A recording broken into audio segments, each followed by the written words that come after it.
This is what technology have done always, like since forever. I saw the early pictures where people were against calculators in education because of technology. But technology is there to help us, right? The technology is developed by us people. So it's there to take a need that we have, because if there was not a need, we would not develop it. I think what AI will do, and this is actually a quote from Sam Altman, it will push the trend of the cost of intelligence downwards, meaning that we can do much more complex work without even looking at what your own education level is.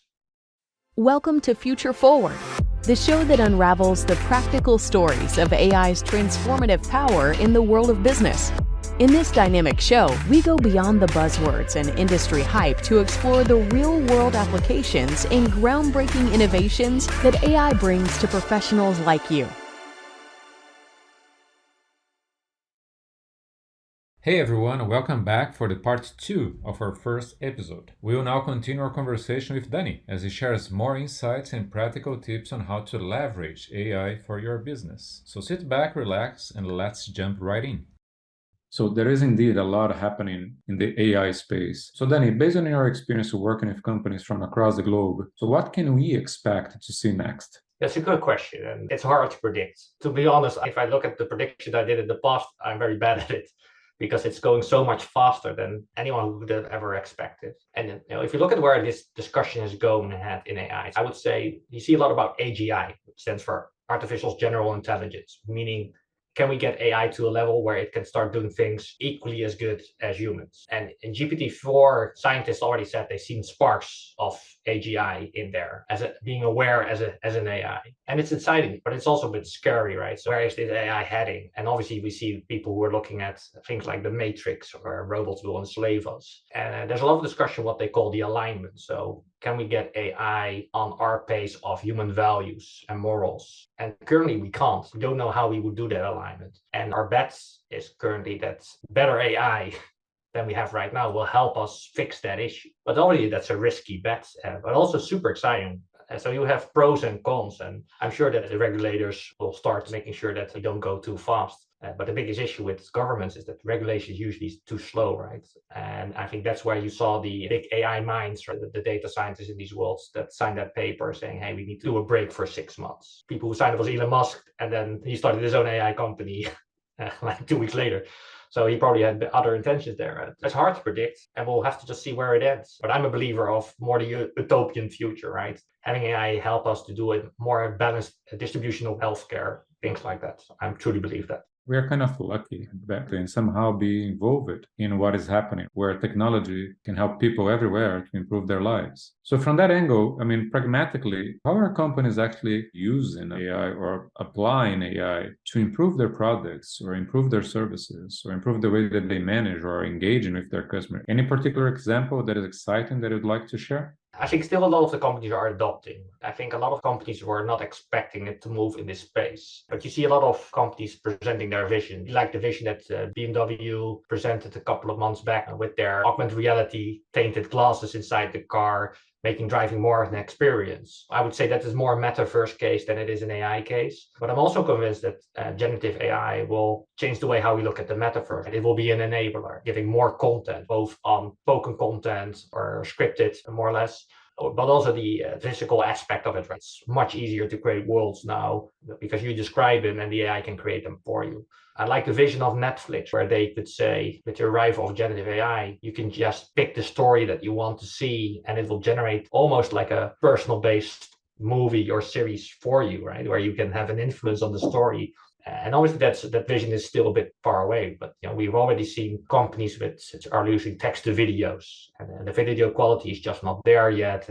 But I can see that change, right? If you look what GPU is the biggest enabler of this technology, it's the computing power that makes it available. So if you look at the last decade, like NVIDIA, who's one of the bigger drivers on this, computing capacity has been grown 1,000,000 times compared to the last decade. And in February, they announced they will do it again. The computer power that they have now will be 1,000,000 times better 10 years from now. And you already see AI companies picking up the battle with OpenAI, saying, by the end of next year, they will have a model that's 10 times more powerful than GPT-4. You add that all up, that makes that visions come really close. Companies are struggling where to start. And I would say start with awareness. Have your people play around with the technology. know what its capabilities are, and also know what its limitations are. And once you have established that, then see how you can adopt. And I think you can start adopting it in every part of the business. If you want to train your people, I just gave the example on hyper-personalization in education, right? Adopt that to train your people.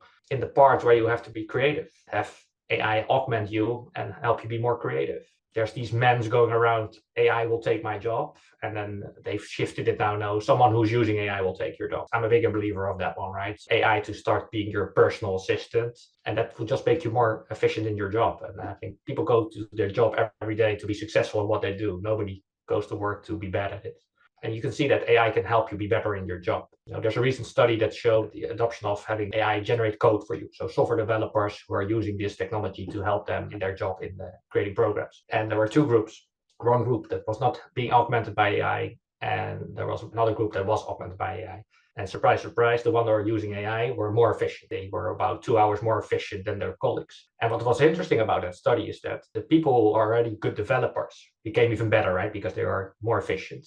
But the laggers of the team became better developers. And again, I'm a big fan of where AI creates equality, gives a fair chance. So it takes out the outlier and make people better in the job. And again, we crave as humans to be successful at what we do. And this technology can help you with that. So I really love that part. But indeed, Danny, this is quite exciting, right? I think that we should try to balance fears about the downsides of AI, which, as you said, understandable and valid, potentially with its ability to improve people's and customers' lives. And I think that this is a big challenge that we are all facing at the beginning of something that is just starting, right? But with that in mind, tell us about something, I don't know, a practical example or a practical solution or maybe application of AI that you have been involved with. Is there anything that you have been doing on that more pragmatical sense of, maybe on the business side, any real life application of AI that you can share with us that could serve as a benchmark on how this can actually improve or help us improve people's and customers' lives?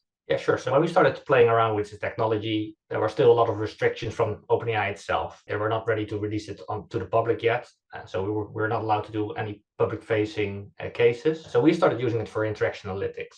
So we have gaming clients in our portfolio. Gamers are quite passionate about what they do, right? So if you look at this amount of surveys that we get over 150,000 surveys each month. We'd score them by hand. It was almost an impossible job. With this technology, it allows us to do exactly that. We can go through 100% of those survey verbatims, which normally would take you months if you have done it by a human. And now we can do that in roughly a day.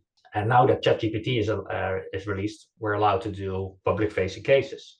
So we started doing exactly what I said. So can we have this AI augment our people? Having AI help our agents to extract the intents out of written communication, which is a quite difficult job because not all the customers are able to write comprehensive structured emails. Sometimes they're angry, so they go on a rant.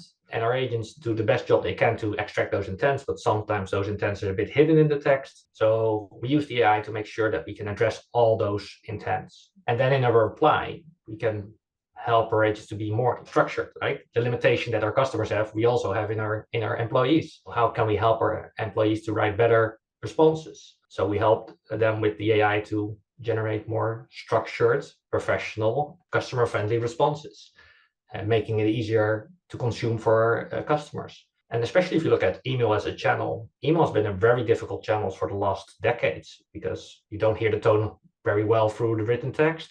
People can take some information wrongly, they can misinterpret.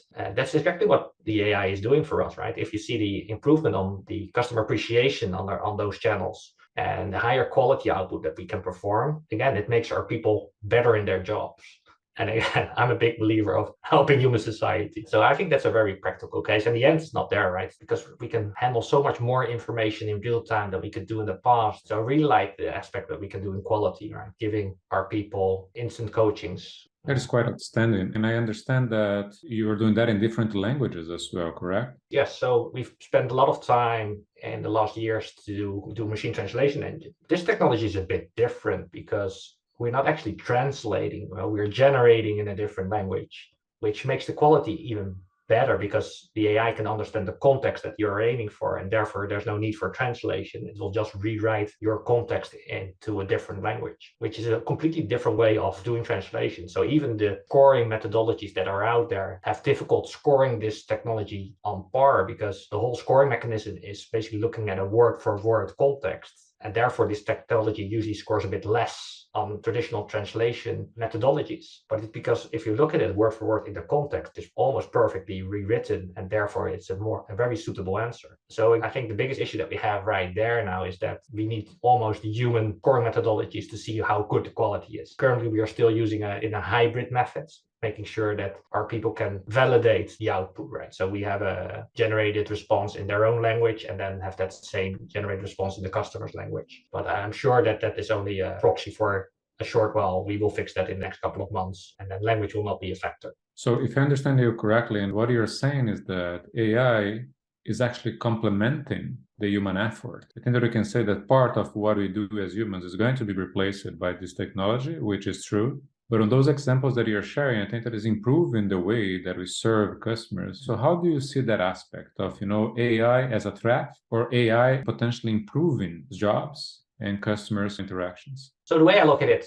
this is what technology has done always, like since forever. I saw the early pictures where people were against calculators in education because of technology. Not that the reason long ago we had robot process automation. People were saying robot process automation is going to take our jobs. But technology is developed by us people, so it's there to take a need that we have, because if there was not a need, we would not develop it. It will help us to do the task more efficient, better, faster, safer, and takes out the human effort of things that didn't want to like do in the first place. RPA took out the need of doing repetitive work over and over again. AI will not take that part, but will again be more augmented than RPA is and help us become better in our job.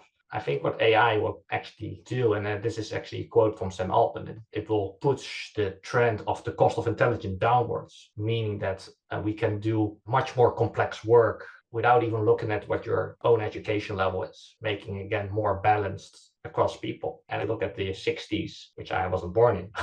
But if you talk to the elderly, they say life was simple. And it was, if you compare to the fast pace we're living today. So there's a need for us humans to address more the complex topics. And the AI can take all that part that we don't want to do right now, or we're just not good at right now. Very nice. So maybe the last question again, we see and we hear you talking, and absolutely the feeling is that things are moving very, very fast, especially in the AI space. You have already mentioned something about it, but for businesses looking to implement AI in any form or shape, so what is the advice that you would give them? It starts with awareness, I would say. Educate your people, start with your leadership, knowing what the technology can do, and be creative. Have workshops in your company on, hey, now that you know what it can do, how can it support you in your job? Would you feel comfortable what it can do for you? Which tedious jobs are there that take a lot of time, which you don't like, where the AI can support you? And then when you start doing implementations, I think the biggest pitfall I see in companies is that they're going for the moonshot straight away. So they're making a way too complex projects, taking multiple months, where I think the power of this technology is that you can do it in very small, biteable chunks. So start small, and when you have that under control, start building up on top of it. And then you can gradually over time get to that moonshot.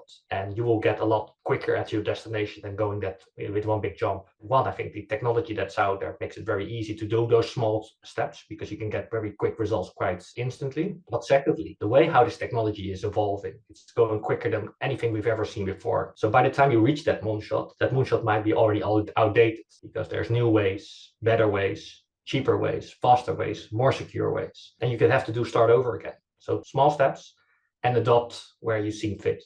So that is amazing, Danny. Thank you very much. I cannot thank you enough. This was a very enlightening, very insightful session. So thank you for making the time for us today. You're more than welcome, Jess. I'm happy to be here. And put more lights on the next frontiers of digital experiences with AI. This episode was brought to you by Teleperformance, a global digital business service company empowering brands to master the future. And if you enjoyed this show, you'll love our exclusive selection of over 100 on-demand events, interviews, and podcasts. Click on the link below and unlock over 2,000 hours of invaluable insights and practical industry experience from top-tier leaders, brands, and experts in their fields. Thank you for tuning in, and make sure to stay tuned for new episodes as we embark on a journey that is revolutionizing the business landscape. We'll see you next time.